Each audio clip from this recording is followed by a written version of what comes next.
3, 2, 1. Nailed it. You got that. Yeah. It's like you knew.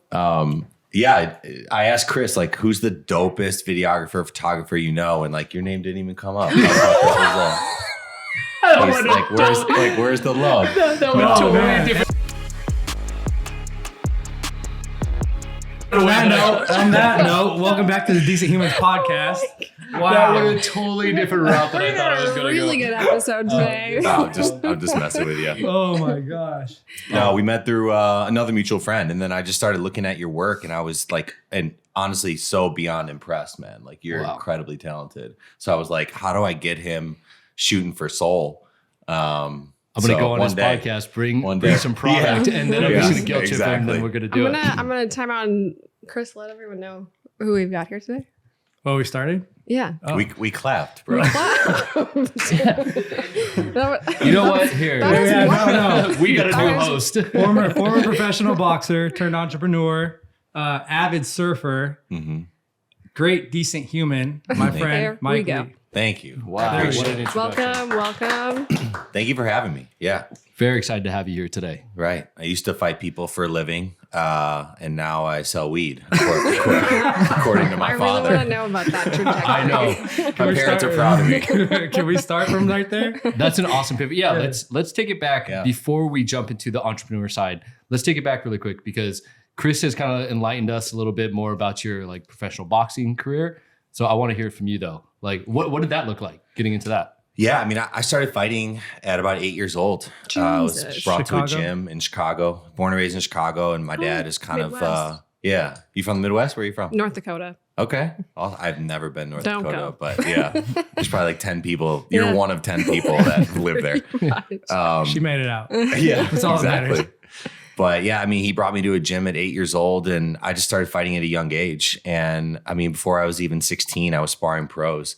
And I started winning tournaments in the amateurs. I won the Golden Gloves. And then Top Rank came along and I got signed by Top Rank at 20 years old maybe. And I turned pro and it was like a really pivotal point in my life to where I knew like, do I go chase my dream of becoming a world champion and knowing that literally I could die and I'm risking my life every single time, or do I kind of take the safe route? And a lot of people were discouraging me from turning pro. Really? Why?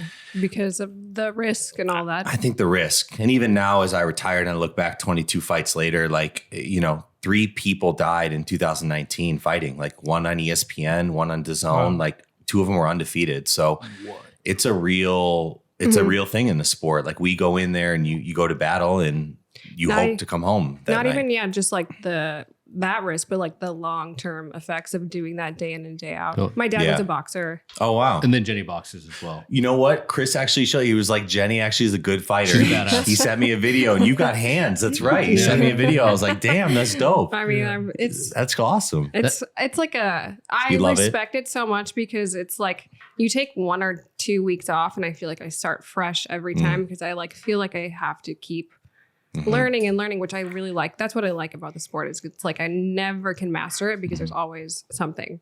I'm glad, you have appreciation for it. I actually love that like Rumble and like all these classes and especially women are getting into boxing. And I think anytime you do that, similar to like, me starting surfing, I have so much more appreciation now for watching the guys. And, I think people learning boxing more and more now dip their toes in and they're like, okay, Floyd Mayweather, he's not just a boring fighter. He's actually maybe one of the most brilliant tactical fighters of our generation and being able to like see the difference because when you're in the ring and there's 20,000 people and things are going so fast, it's like every inch counts, every movement counts. Yeah. And I think sometimes people don't see that just watching from their couches necessarily. So it's cool that you fought and you respect that. Can I ask what that's like when you're in the ring and there's like all the people and like, do you see all that or do you just like zone in? It's the best drug in the world. I believe it. It's what did you walk into, Kanye? Yeah, Kanye West "Good Life" was my intro song. We were wondering what We were like, when Mike comes in, we should put on his like walk-in that sound would have been just dope. to hype him up. Instead, we decided on Kidnapping you and sheltering you from the public. Yeah. How awesome would it have been though if we like got like one of those like silk robes and we put it on you and just like, now entering, pump some smoke into the air. That'd be funny. That'd be hilarious. Yeah, that would have been great. Better than whatever Chris just did downstairs. Whatever the hell that was. There's footage of it. Nobody wants to see it though. You'll see. I was more confused than anything else. But yeah, I mean, it's the best feeling in the world. It's an adrenaline rush like you'd never get. You know, I was lucky enough I fought at Madison Square Garden. Oh, wow. I had a big fight at Cowboy Stadium. I fought on HBO at Barclays Center. So some big venues, especially the Garden. The Garden for me was like growing up. And I still remember this moment.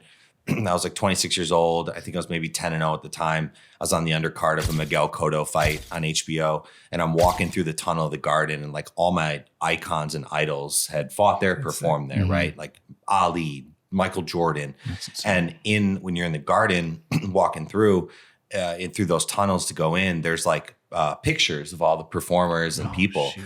And it's such a surreal moment and I'll be honest, my first thought was like, what the fuck am I doing here? Who am I right now? It was like kind of like an imposter syndrome for a second. And then I snapped out of it and you walk out of that tunnel. And yeah, when you have 20,000 people and you're hopping in that ring and you're scared shitless, you're excited, you're nervous, you're all the feelings, but it's by far been the best feeling I've ever had. And now for me, I'm constantly trying to chase that feeling like without damaging my body. Yeah. That's got to be tough to like have all that and then pivot into something else and then continue to try to like find that feeling in a different aspect.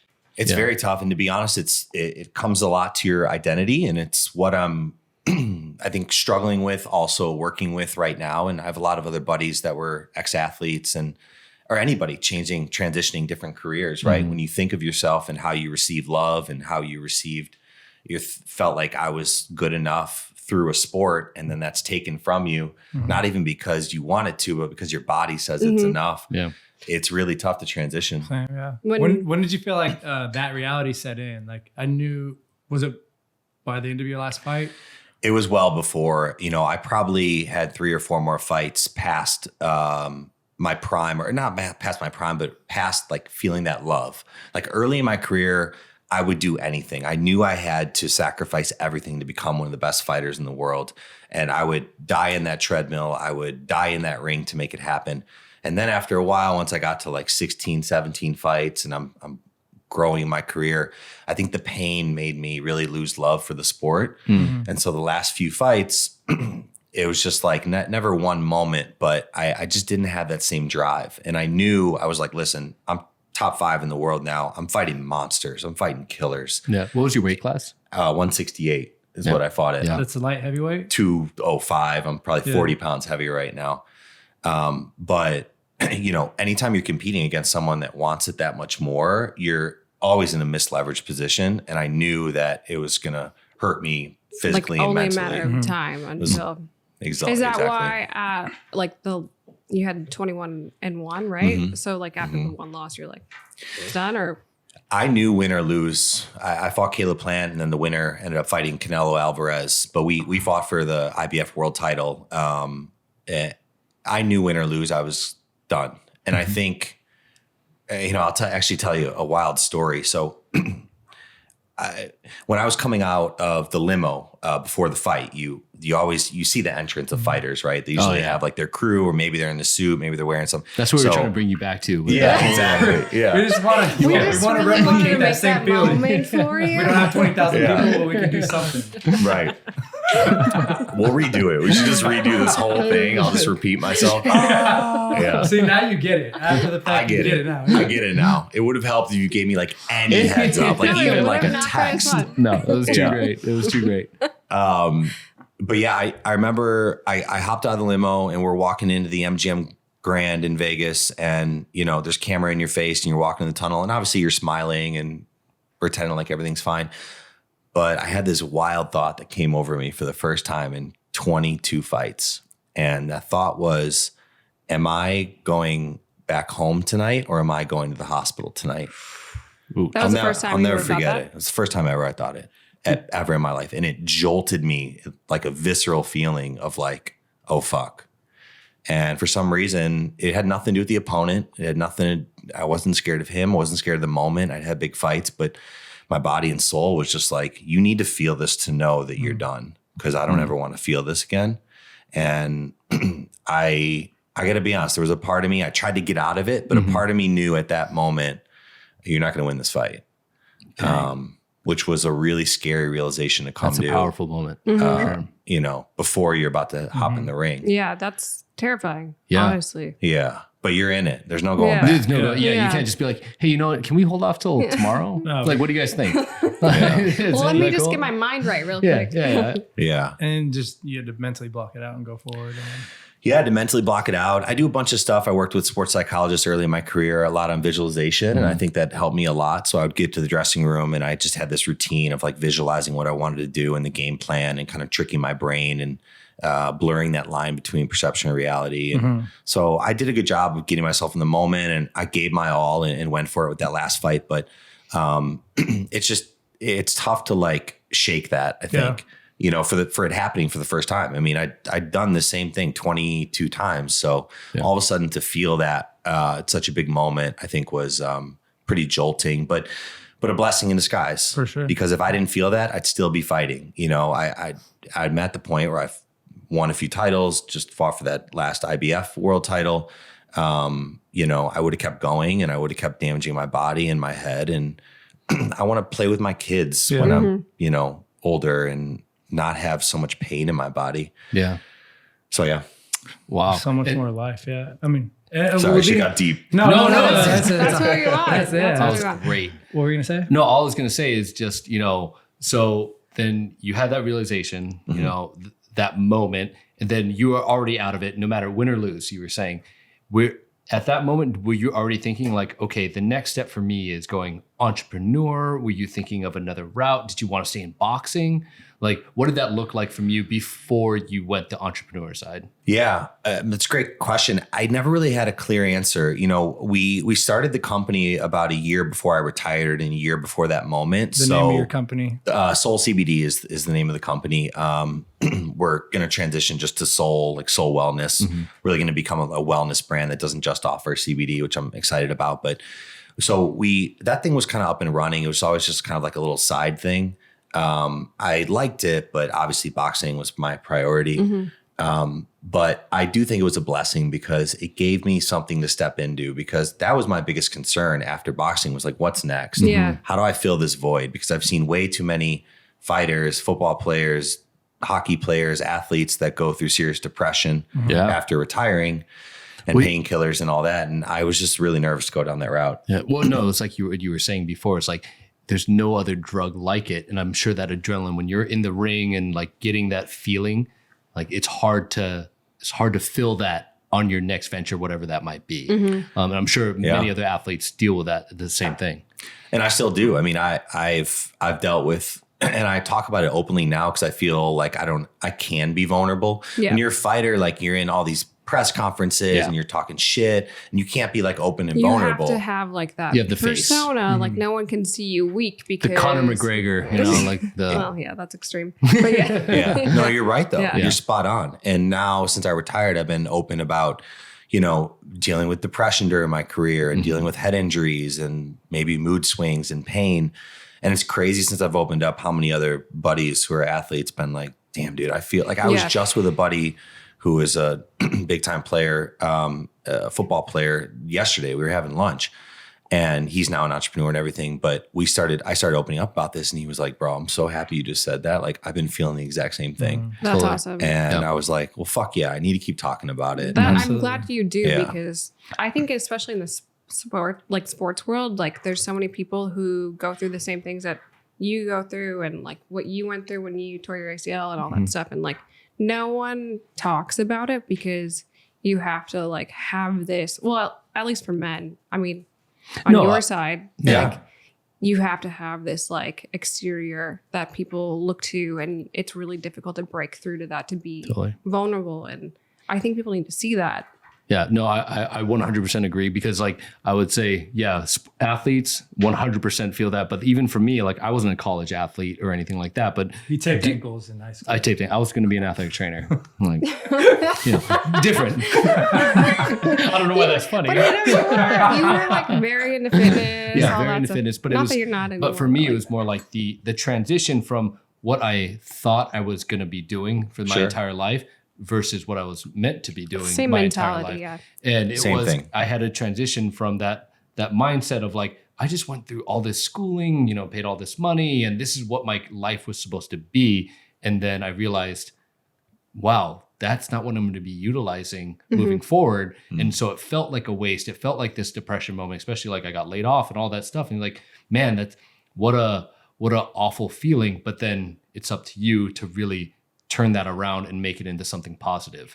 And I don't think a lot of people talk about that middle ground. Yeah, I think you're spot on because it's not just sports, obviously. It's anything that you attach an identity to, or maybe for you, like you had a blueprint of what it was supposed to look like. I was checking the boxes. You're checking the boxes. You're doing what you felt like your parents and society wanted you to do. And then you get to an age and a point in your life where you're like, well, that's not my blueprint. And also if the blueprint changes, that's okay. And kind of understanding that maybe all that pain was a gift.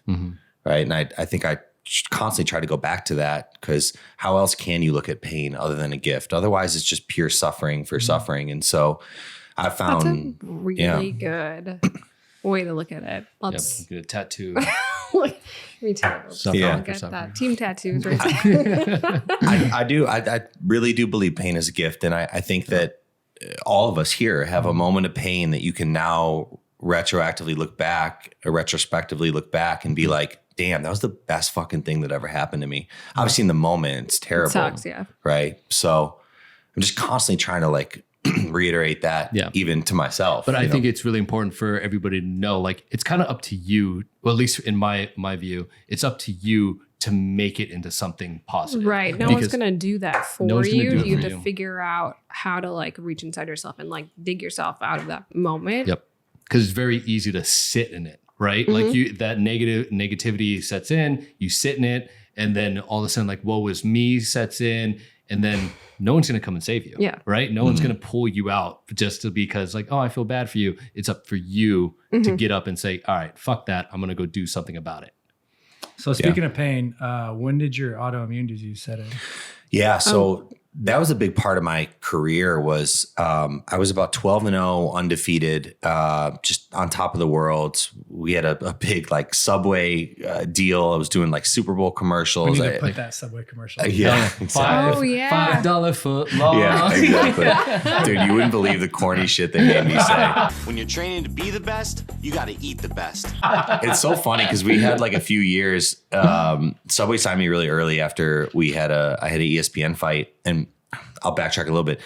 So I'm very superstitious, right? In the amateurs, you have weigh-ins, then you have the fights, and same with pro. So I started in the amateurs being like, I thought, Subway was the healthy option after a weigh-in to eat. So someone would always go get me Subway, or I would go grab Subway. Then it was like, oh, I'm winning. I'm not going to change shit. Got to get the Subway. So I did an interview on, I think, ESPN. I had a fight. I was early in my career, like 5-0. It was kind of, super low, just prospect, nowhere near where I thought I could be. But they heard me say that in the interview, that like, what's your pre-fight ritual? And I was like, I eat Subway, 6-inch turkey, da da da da. And they were just like, oh, this is gold. Yeah. And so I was kind of fucking around with my friends. I was like, dude, how awesome would that be to get like the Happy Gilmore, like Subway for life card, like, and I honestly did eat it before every single fight. Even about a hole in one. Exactly. Talk about a hole in one. So, fast forward, I have the ESPN fight. I'm out in New York seeing some friends, and my manager agent at the time calls me and is like, you wouldn't believe it. Like, the Subway executives want to meet with you. And I'm like, cool. Oh my, where? I'm ready. He's like, do you have a suit? I'm like, I'll go get one. And I'll never forget. I met the team, So sick. And I sat down, dude, I think we met at a Starbucks. And I remember telling this story. You didn't meet at a Subway? Yeah. Right. Well, the funny thing is I told this story that we met at a Starbucks. I'm like 99% sure. And I think in an interview later on after I got signed, and they called me right away. They were like, please don't say that anymore. Like, don't say you met in the Starbucks. Like, they're like maybe please say that we wined and dined you. Yeah. We got him a 12-inch, not a 6-inch turkey. Like, and we got extra avocado. So I sit down, and there's about 5 people across the table. They had this like big table in the back or something, and they're all like wearing suits. And one guy was the guy who signed Michael Phelps. One guy was the CMO of Subway. All these different guys, and they were just grilling me the entire time. Like, what type of questions were they? It wasn't a friendly kind of. I remember that it wasn't super warm and friendly, but they were like, so. First of all, it was like kind of like they're puffing out their chests, and I found it weird. And I remember them right off the bat being like, "Well, we only sign famous fans. Are you an actual fan, or was that just a line that you said?" And I was like, "Yeah, I've been eating Subway. Like, I'm superstitious. What I do, eat fresh." And one guy cuts me off, and he goes, "Tell me exactly what you get." And I was like, well, to like try and challenge you almost? I don't know. I mean, you got to keep in mind, I would do anything at this point to like, get them the Subway deals and whatever. You're what? How old I was 20, maybe I was 24. Okay. Yeah, 24, 25, that kind of thing. And I'm like, I get a 6-inch turkey. And there was like a pause, and he's like, no. Like, walk me down the line and tell me like what you get. Wow. So I was like, all right. I mean, I wasn't lying, so this was easy. I was like, cool. I walk up. I'll take a 6-inch turkey, scoop out the bread. No, we're not going to do toasted. No cheese. We're going to do double meat on the tray. And I just went down the line, right? Which I do every time. Like, okay. It's like a script. He's like, this guy knows his shit. Yeah. This is it. He's a real deal. Provolone or American? Which one? Pepper jack? Nah. Like, my shit was on point. So I felt good about it. And then it's at one point they're asking me what my like hopes and dreams are. And I was like, well, I want to become world champion. I want to do this and do that. Yeah. And I remember the whole time they're kind of like sitting back on their Blackberries. I think this is back when people still have Blackberries. Mm-hmm. And so I left the meeting and I called my dad, and I was like a little upset. I was like, man, I don't know. They just didn't like me. Maybe I fucked up. So I went to a pizza joint across the street. And I'm like, do what I always do when I'm sad, which is eat. Like, so I'm sitting there shoving my face with pizza, being like, I fucked up a huge opportunity. I get a call 30 minutes later at this pizza spot.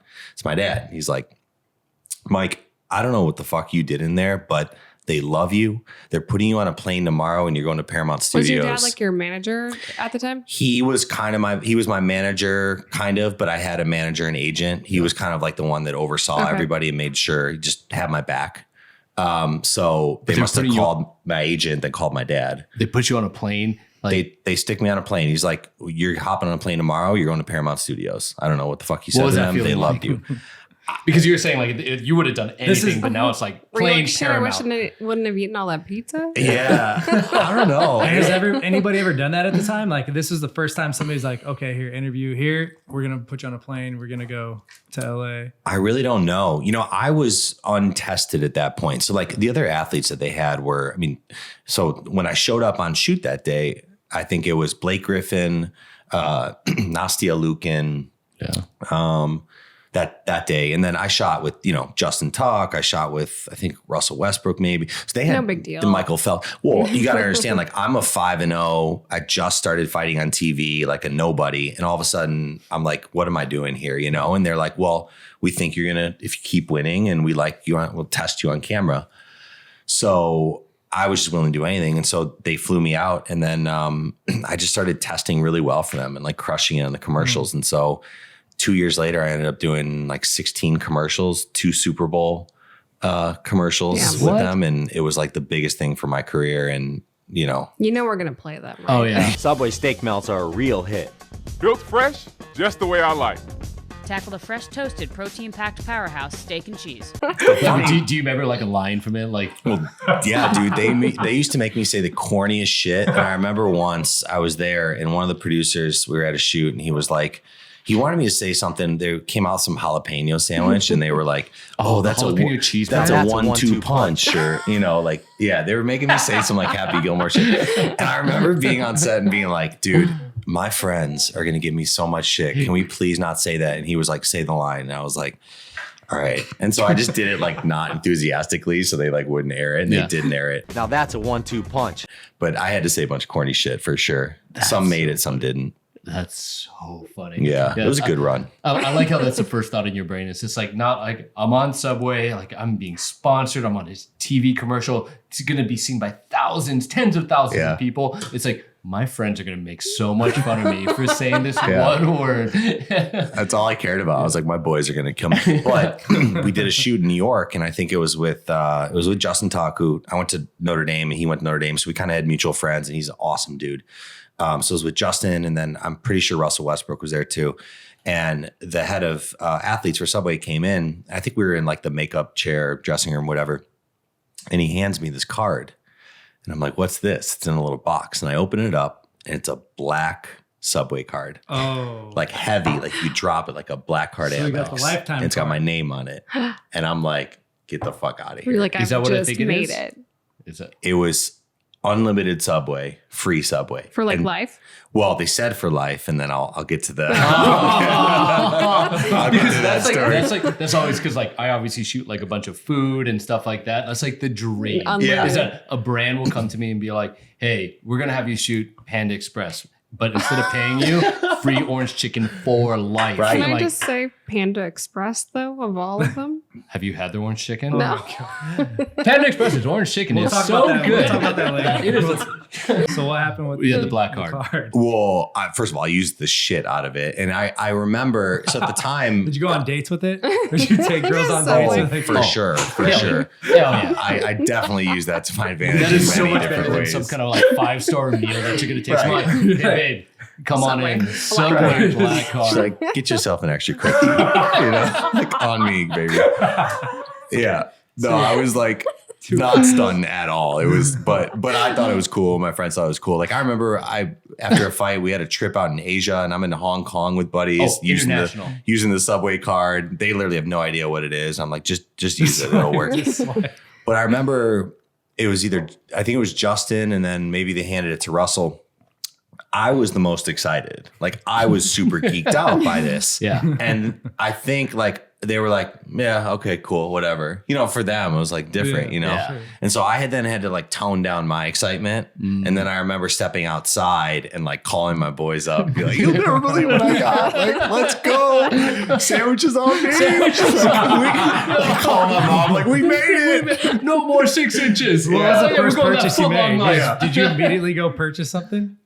Yeah, well, later that day, for sure. I had to see if it worked. But like, so now it was like for a good like 2 years, it was a running joke. Like I'd be with buddies or we'd be out or whatever. And I'd be like, you want Subway? And then you just like go run it. And Damn, so you could just do it for anybody, not even just like one serving a day, because that's what I always thought it would be like. Oh, you get like You're like a one. limit a day. Yeah, like an orange chicken a day. I don't know why I keep going back to that, but you just no, I'd run up like $200-$300, which is tough at Subway, actually. It's Yeah, actually kinda that's a difficult. lot. in a of day. Oh, right away. And then, yeah, I mean, it was free. You just taking the family out like Thanksgiving you throw meal, a like party, you can F feed the the whole turkey. it was just the novelty of it. I Yeah. think that was so cool.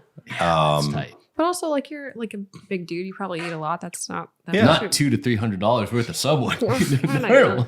Yeah. You just go to Mike's fridge, you open it up, it's just like, what do you want? Right. The tuna, the turkey, the roast beef, the Italian, the cold cut trio. Yeah, I'm a big Subway fan. Exactly.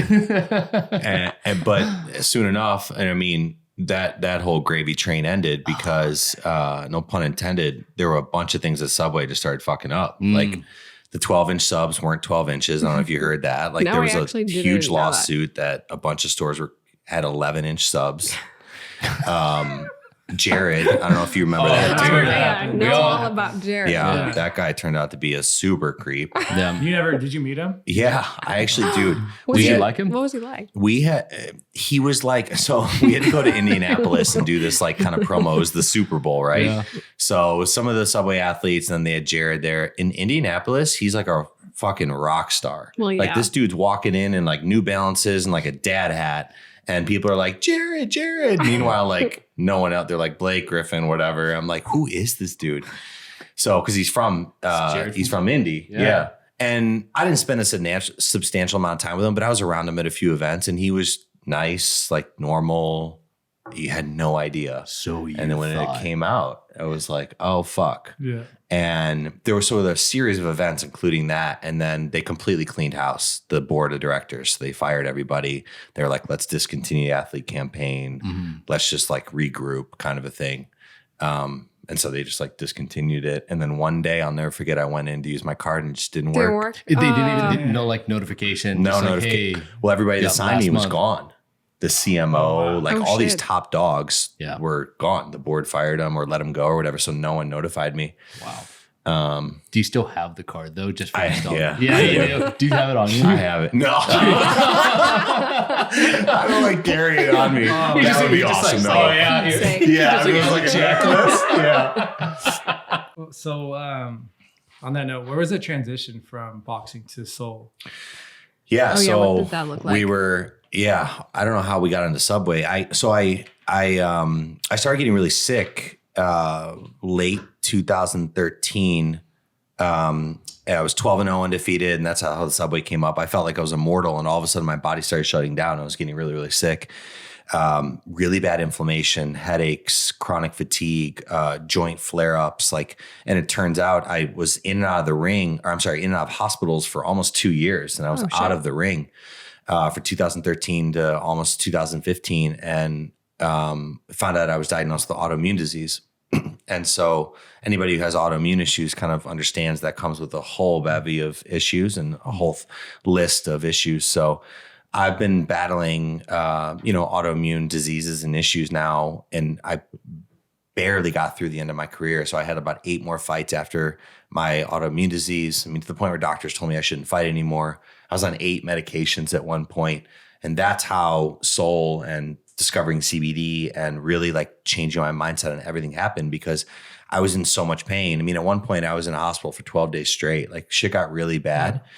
And I was like, a 9th medication is not the answer. To be quite honest, I was like, fuck these doctors. All they're giving me is prescriptions.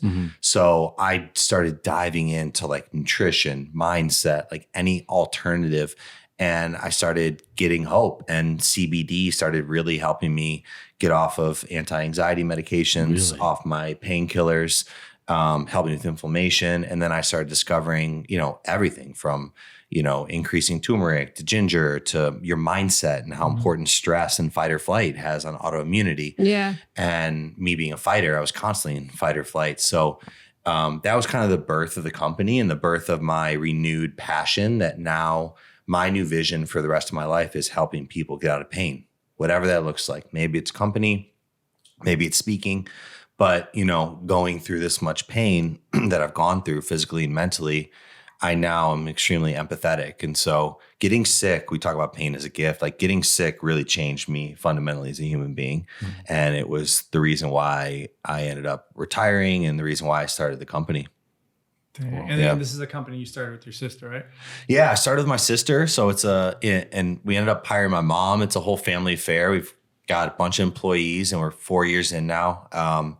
We sell gummies, tinctures, capsules. We have all like doctor formulated, like highest efficacy, high. And then the important thing too is we're a 0 THC brand, which I think was really important for people. Can you explain what that means? Yeah, of course.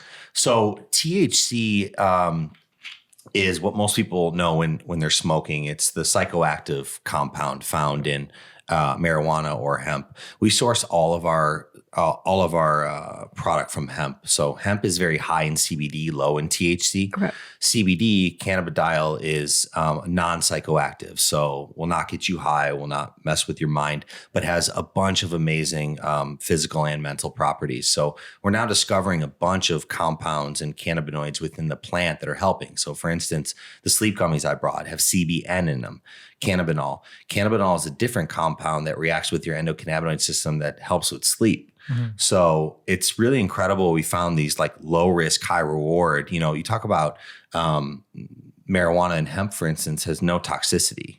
And so they've done studies on your liver to check for toxicity. You can't even say the same thing about Advil or Tylenol. Yet it's on every shelf in America. True. And we've got something that is not legal to the point where people are in prison for marijuana.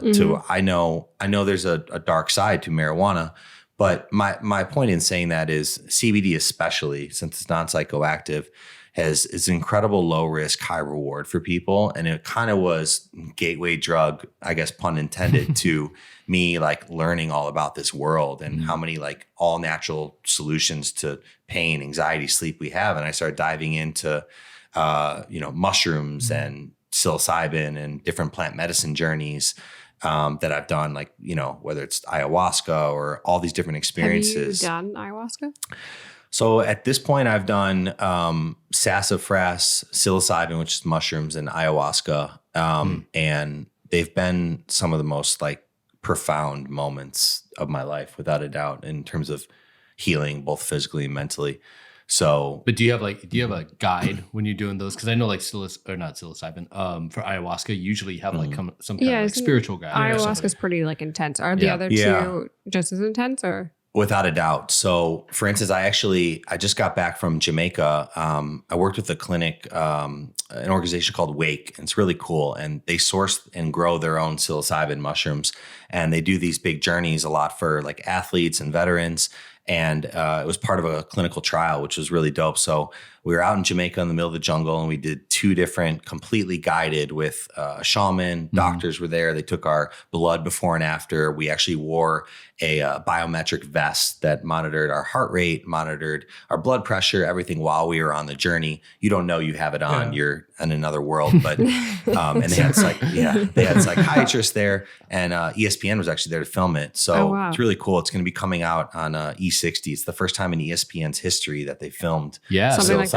Because normally Disney can't give them, the okay to do it. Yeah. So was this macrodosing or microdosing, or was no, I took 6 grams. So that's like what 6 grams for one dose. Day? So one day was 4 grams, and then we had 1 or 2 days off of integration and therapy and checking our vitals and everything. And then the next day for me was 6 grams. So it was full on hero doses, some of the most intense but also profound experiences of my life. How did that feel at 6 grams?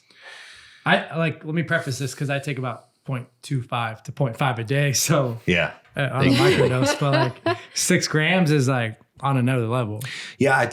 So we're finding that microdosing has a lot of benefits, right? Yeah. And what's happening as well with not only the micro, but also the macro dosing and the hero doses is neurogenesis. And so we're finding that different areas of the brain are talking to each other. In fact, we were even wearing these different brain monitors that were tracking activity in the brain while we were on it and before and after. And so with neurogenesis, you're finding that new pathways are being created when you're on major doses of psilocybin. What? So you can literally rewire your brain chemistry to the point where there's a study, I'm pretty sure it's out of Johns Hopkins or maybe Mayo Clinic, that they're starting to find that high doses of psilocybin are somewhat of like 70 to 80% more efficacious than SSRIs, which are antidepressants. So I'm very bullish on the future of plant medicine replacing pharmaceuticals. Yeah. I think they have, if done the right way and with the right intention and under guidance and everything, I think it has huge implications for the future of like mental health. For sure. That is wild. That is super wild. I've been telling you about it for how long? Well, you tell them about the microdosing and stuff, and then you're my example. So then, but now I hear Mike. And for some reason, I just trust his word. Yeah. Now that Mike says it, doesn't matter what I say. Yeah. Well, absolutely. Mike says it. It's legit. Sign me up. I'm going to Jamaica with him next time. Give me 4 grams, 6 grams. We'll both give me go. 10. I'll do it all in one day. Well, I always hear about like the crazy stuff that happens when you're on like Of course. ayahuasca and like, did you experience any of that craziness? Yeah, of course. I mean, it's difficult to explain on a podcast, to be honest. I think that a lot of people find God or the universe. A lot of people heal past issues with family members or their own issues. Sometimes it's extremely painful. Sometimes it's joyous. Sometimes it's scary. Sometimes it's exciting. I think it kind of gives you what you need. This flies. I know this flies. Do another clap. And now it's fucking up my flow. Like all of our eyes were like tracking it. Yeah. I also have ADD. Do you feel like that helped you with just various aspects of entrepreneurship and going into this new venture? Do you feel like that helped you with past childhood trauma? Do you feel like it's all combined?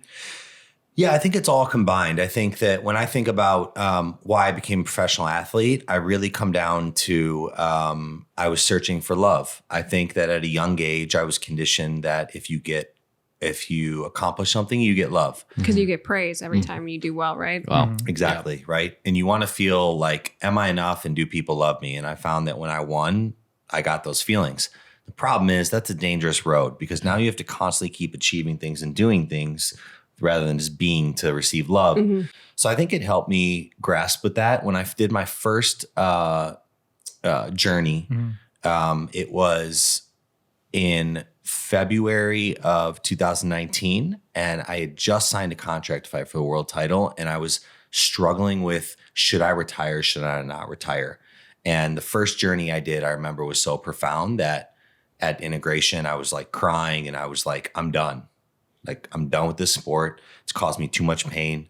I've had enough. And I really do think that the plant medicine helped me arrive at that conclusion. I think a lot of athletes are getting into it. I think a lot of people are getting into it. There's obviously a dark side of it. You know, people can abuse it. I think it needs to be guided. You need to make sure you're getting the right stuff and it's in the right setting for sure. Yeah, it's kind of like what you were saying with like the intention behind it. It's like, are you going into it to get fucked up and like just to have like a crazy time, or are you actually doing it for a specific reason? Like to go in and heal. Yeah, anything can be abused. We've all seen it. And it doesn't matter what it is. How much like research did you have to, because you know your shit from just like the however many minutes I've been sitting here, but like how much time and effort did you have to put in before you were able to like jump into this soul venture? Yeah, great question. A lot. I wanted to make sure that whatever we were giving people, I felt comfortable with my mom, my sister, my family, my friends taking. And I think especially in the CBD world, there's not as many regulations. So you have a lot of bad actors. Like they did a study 2 years ago. They found that like 78% of the CBD companies either underreported or overreported the amount of CBD in their products and or had heavy metals or pesticides in it. So it's not regulated enough, and neither is the supplement industry. So understanding where you're getting it from is massively important. We do double third-party blind testing, which I think is very important. Most companies really only do one test, but we test the test with 2 different companies.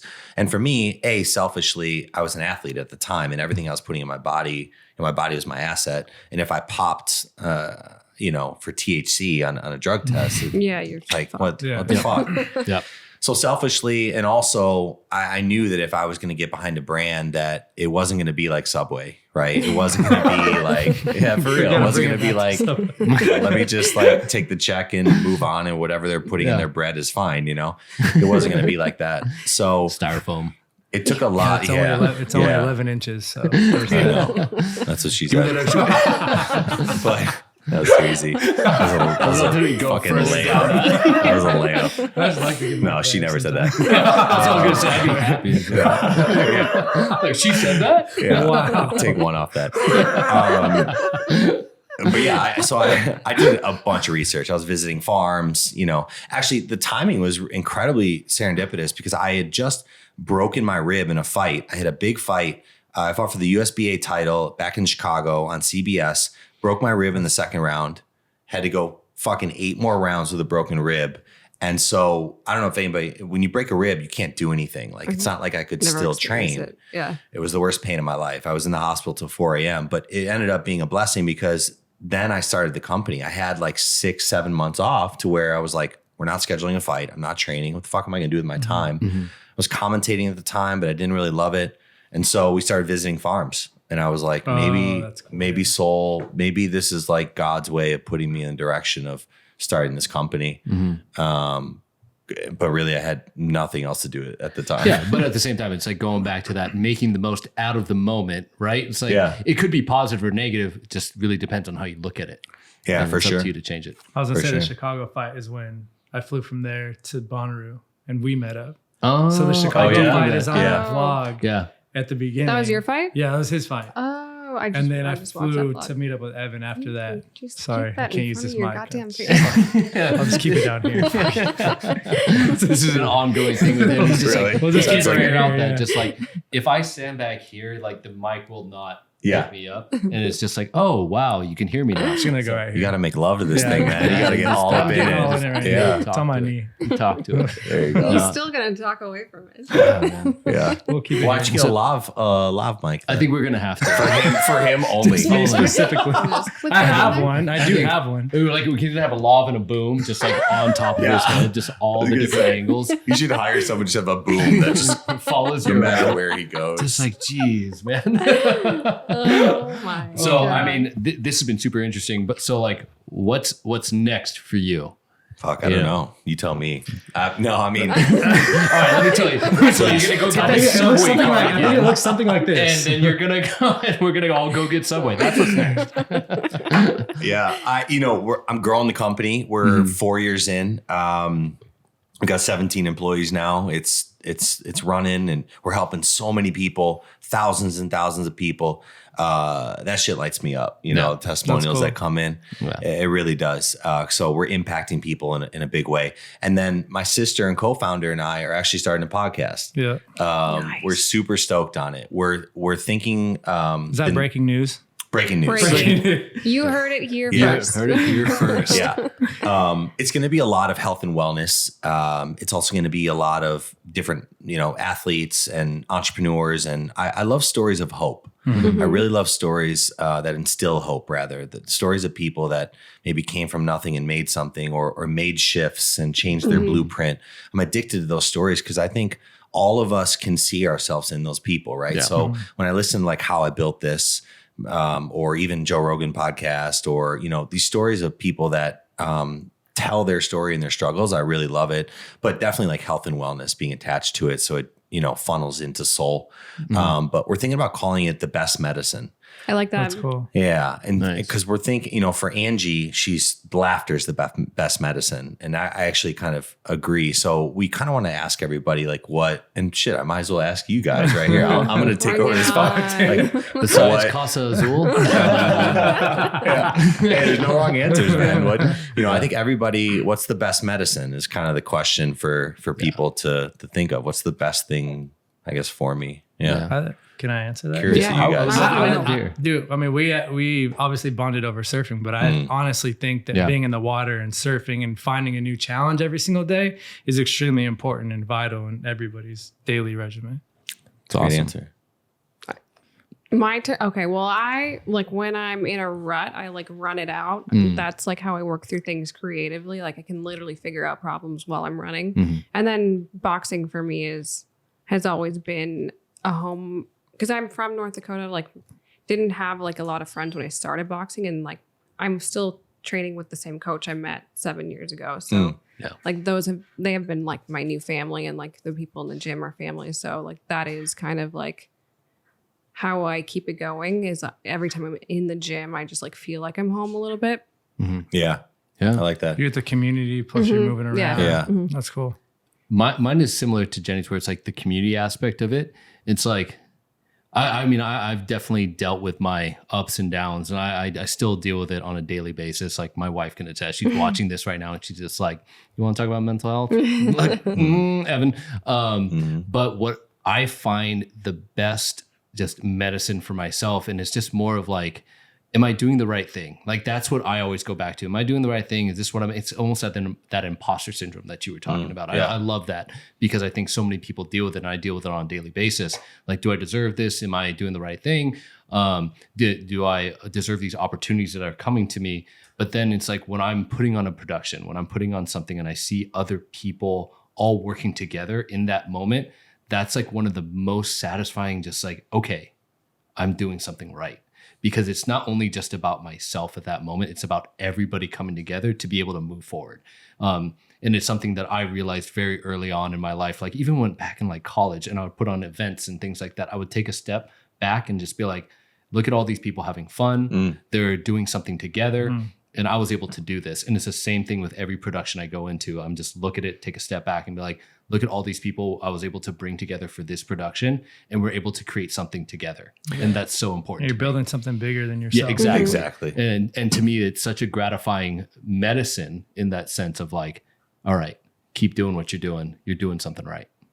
Do you feel that with the podcast medium, that's a little bit difficult because we're behind mics and cameras versus like you guys, there's so many people listening. There's probably, you're impacting people's lives, but do you really get to see that with the podcast medium? That is one thing I'm a little, I guess, concerned about. And I guess they could reach out to you in IG and stuff like that. I mean, there's other ways. I think I work in the NFT space and we have like a huge community that we work with. And like, that's through Discord. That's like a new way that like, we don't do that, but you could create a Discord community for like whoever's listening and then you can talk to them directly. It's just like a chat room. But that's why I think it is important to have it on multiple places. It's not just about having the podcast as an audio podcast, like having it on YouTube, having it on Instagram, having little snippets and reels and like is it the greatest that you have to make sure you're on every different platform? It's a lot more work, but if you're able to do that, you have a lot more touch points for your audience to be able to interact with you. So it's not just very one-sided, like you just listen and that's it. Now we can interact with you.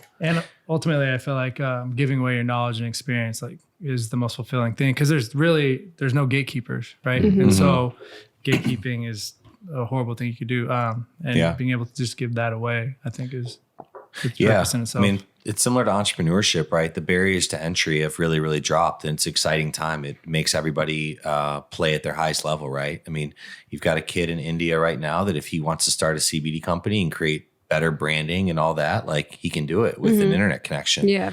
I think that's beautiful because competition breeds success, right? So I think it's great that there's no gatekeepers in this. Yeah. So just on that entrepreneurial side of everything, if you were to give advice to anybody that's up and coming, like they haven't started a company yet, but they want to, like, do you have any advice for that person that's getting started? I definitely do. I'm laughing. I was joking. Well, my head was like, don't do it. Don't you do it. It's a trap. Well, it's important to know, like, it ain't easy, right?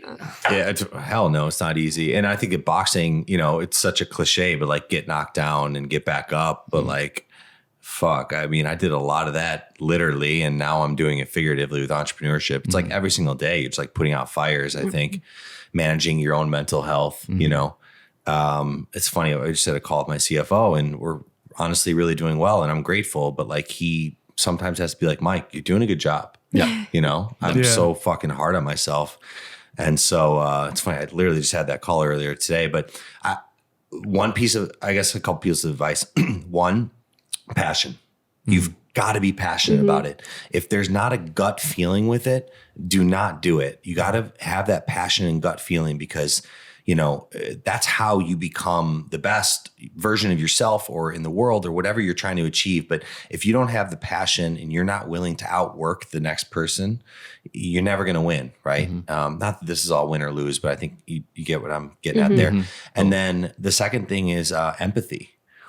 Being a CEO and an entrepreneur now, my job is now to not only hire people, but manage the people. And one thing that I've learned is coming from a place of empathy is massively important. Understanding what your employees and what the team around you, their perspective, I think is huge instead of ego. So important. It's no longer the like position of like, this is your job. I'm telling you what to do. You need to do it. I think it like understanding every person that works for you and like helping them grow is like what really takes a business to the next level and not just being like, this is my job. This is your job. I run this. Step in line. Yeah, exactly. It's like, it's funny. It's like, do you want them to fear you or love you? It's like, I don't know, Michael Scott from The Office. And he's like, I want them to be scared of how much they love me. I want them to fear how much they love me. Would I rather be feared or loved? Easy, both. I want people to be afraid of how much they love me. I always laugh at that line. Do you have Michael Scott's like management book next to your bedside? You miss 100% of the shots you don't take, like Wayne Gretzky, Michael Scott. I just try to be like Michael Scott every day. Which, you guys are going to judge me so hard. I've never seen it. Wow. Whoa. That was probably it's top 3 Really? show, Really? in my opinion. Like I love that type of humor. Michael Scott's character or Steve Carell's character, amazing. Dwight Schrute. Oh, I don't even know who you're talking the about. writing in that You is don't know so good. Steve Carell? I know Steve Carell. Yeah. I don't know. You're too young for that, maybe. No, I'm not too young. We're all in the similar. Do you watch like age. Parks and Rec or but similar humor though. But right? Similar, but yeah. Jenny reads. I'm a reader. She's a reader. like books? Yeah. like physical. You know, Yeah. you have audibles now, You right? turn, like you Yeah, turn she the turned page. pages. Oh, how's that? How's that for you? I love that. We had a whole episode on it. Really? Yeah. Like a Yeah. whole section, Top 3 Good books. for you. So I can name them if you want to hear You're a it. big reader. Yeah. That's impressive. Yeah. I can name my top 3 authors. He didn't want to hear it. I do. I mean, I was telling them I can create worlds in my head, so it's like the same as watching a movie to me. So But a lot of fiction that you're reading? It doesn't matter. No, Okay. I read everything. Yeah. Yeah. No, Wow. she's keeping Barnes and Nobles up and running. Yeah. Like, Well, thank Amazon. you. But I'm working on my own personal library, and I have like 400 books right now. Wow. I've read about half of them. You guys are like, We already just- talked about this. I know, but it's still pretty impressive. Like, No, it is. I'm not gonna lie. Yeah, no, for sure. I could probably count on 2 hands that might be pushing it. The amount of books I've read cover to cover. I read 2 books like- just on my quick trip home. Nah. 2 full books, yeah. Are you a fast reader? There's like a technique to that, right? Okay. Well, just practice. Yeah. Okay. Reading's hard. Yeah. Exactly. My mom really like instilled it when we were young, and since I just always have. I was kind of like a really, really shy kid. So when in school when you have like free time, instead of playing with kids, I'd go sit in a corner and read because I was a little isolated. Or I always had my sister, we're twins, so we didn't play well with other people because we were really reliant on each other. It was kind of a crutch. So then when we were separated, I would know how to like insert myself into other kid groups. So I would just read. Yeah. Well, it's a really good skill to have. Yeah. It's probably a lot better than listening to The Office. Well, yeah. You can quote every Office line ever. I'll go back and forth with you. I love it. Dude, I love it. I was just watching last night. So back to laughter is the best medicine. What Office. is your answer to that? The Way Office. to reel it in. Yeah. Yeah. You So got it. it's funny. I was just talking to a buddy about this that I mentioned. I think that dealt with some head injuries and depression and stuff. And I was like, comedy and laughter. My sister has been great for that with me. She just jokes about everything, and she's always joking and funny, and I take things too seriously sometimes. So when I'm having down moments or tough moments, I literally turn on The Office. I turn on bloopers, Parks and Rec. Like I do things to change my state. I think that's been really important because when you deal with depression, it feels like a dark cloud and you feel like you're never going to get out of it. And for me, when I go through those moments, I always turn something on to try to change my state. And honestly, getting in the water and surfing is huge for me. There's days when I'm really not feeling good and it's invisible. Like maybe you can't tell. Like yesterday, I actually had a really tough day and most people probably didn't know. And so, getting in the water and changing your state is huge. But laughter is the best medicine. That's interesting because yesterday I wouldn't have even noticed that You guys see each you were other having yesterday? a tough day. Like it was just like you were just happy to be in the water, Yeah, I just woke up. I had a lot of inflammation. I don't know why. And I think that kind of threw me into it. And sometimes with the head injuries, pain will come on, then depression. And I find my way to get out of it, And when I'm in the water, I'm so stoked. Yeah. And, but I wasn't doing great that day beforehand. And just kind of like pulling, if you ever dealt with depression, it's like you're like trying to pull yourself through the day. And every little thing is so daunting. Let's say you got to go to the grocery store. You're like, it feels like you have to climb a fucking mountain. Yeah. So if you can change your state in little or big ways, that's how I found, and I don't have the answers to all of it, but that's what's kind of helped me. Yeah. I think that's really good advice because we've all been there. I don't know if you have. Yeah, no, for sure. Yeah. You have. I don't think you can be depressed. Yeah, for you've never sure. seen No, Chris at anything but like an even, like just a smooth. mellow guy. Nah, you go through your phases for sure. Yeah, for sure. His hair is too nice for that. Yeah, He that's can't what be I'm depressed saying. if you look like that. You look like that guy. That's what I'm saying. You just, what do you do to change your state of mind? I walk into a mirror. And then I just get reminded. Yeah. Aw. But But no, I think there is the ocean has incredible like healing qualities, man. Sure. I mean, obviously surfing is fun, the adrenaline rush and all that, but I think just getting out in nature too is massive. When like all you want to do is just like turn off the lights and lay in bed type thing.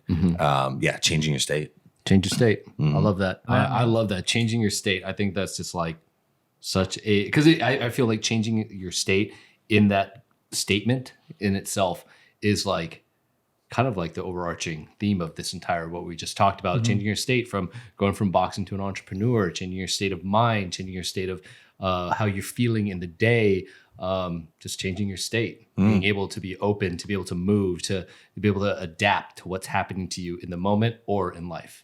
I love that. I mean, you tied it all together, put a bow in it. Really nice. It's the title of this episode. Change your state, baby. Change your state, baby. I like that. That's going to be his podcast name now. On Mike's podcast. Yeah. Mike's going to change his podcast name. Change your state. There we go. Damn. On that note, thank you for hanging out with us. Do we clap at the end now? We give you applause. Saying? What? Well, let's give him. Oh yeah. Thank you. Thank you for coming. Thank you. Thanks for having me. It's fun. Somebody saying clap at the end? No, nobody says that. Do you want to do it? Just do it. Applause. 1, 2, 3. Nailed it. Yeah. Well, Mike, again, thank you for the second time to close this out. Thank you for being one hell of a decent human being. Thank you, guys. Thank you for being a decent human. All right, guys. Thank you for tuning in. We'll see you all next time. Bye.